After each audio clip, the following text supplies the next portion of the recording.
Hello, ఈరోజు జీడిపప్పు తెల్ల వంకాయ ఫ్రై మీకు చేయడం వీడియో చేస్తున్నాను.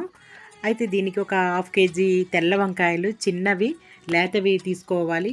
వీటిని మజ్జిగ ఇలా కట్ చేసుకుని నీటిలో వేసుకుని ఉంచుకోవాలి. ఎందుకంటే ఇది బ్లాక్ అయిపోతుందండి లోపల.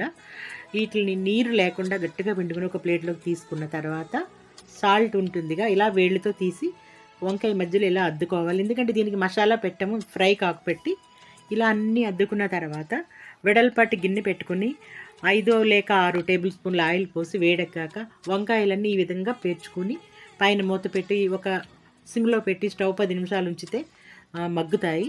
ఒకసారి తీసి చూద్దాం. ఇంకా కొంచెం గట్టిగా ఉంది. మళ్ళీ మూత పెట్టి ఇంకొక 5 నిమిషాలు ఉంచితే వంకాయలు రెడీ అయిపోతాయి.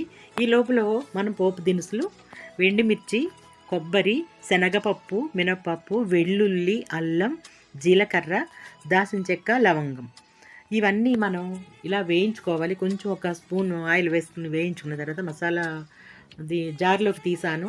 సాల్ట్, పసుపు కూడా వేసుకున్నాను. ఎందుకంటే పసుపు వాడాలి, ఎందుకంటే యాంటీబయాటిక్ అండి. ప్రతి దాంట్లో నేను పసుపు వాడతాను.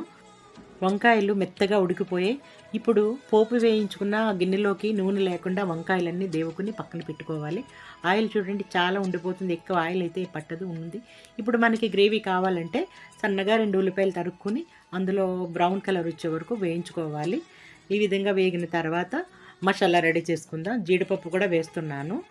ఈ మసాలా మనకి ఫ్రైకి అయితే ఇలా మురుగానే పొడి పొడిగా ఆడుకోవాలి. గ్రేవీ కావాలనుకుంటే వాటర్ వేసుకుని ఆడుకుని మనం గ్రేవీలా కూడా వండుకోవచ్చు ఈ కర్రీ. ఇప్పుడు ఈ మసాలాని నేను పక్కన పెట్టుకున్న వంకాయల్లో కలిపేసి ఉల్లిపాయలు వేగాక అందులోని వేసి ఒక్క 5 నిమిషాలు వేయించి పైన కొత్తిమీరతో గార్నిష్ చేసి తింటే చాలా చాలా బాగుంటుంది. చూడండి, నేను ఇలాగ బౌల్లోకి తీసి ఇలాగా కొత్తిమీరతో జీడిపప్పుతో గార్నిష్ చేసి పెట్టాను. ఇది చాలా చాలా టేస్టీగా ఉంటుంది. ఇప్పుడు ఈ కర్రీని నెయ్యి వేసుకుని తింటే వేడివేడి అన్నంలో చాలా బాగుంటుంది. అంటే దీనికి రసం కాదు, మజ్జిగ పులుసు అంటాముగా, పెరుగు తాలింపు అంటాము, అది చేసుకుని తింటే సూపర్ ఉంటుందండి టేస్ట్. మీరు ట్రై చేయండి. Thank you.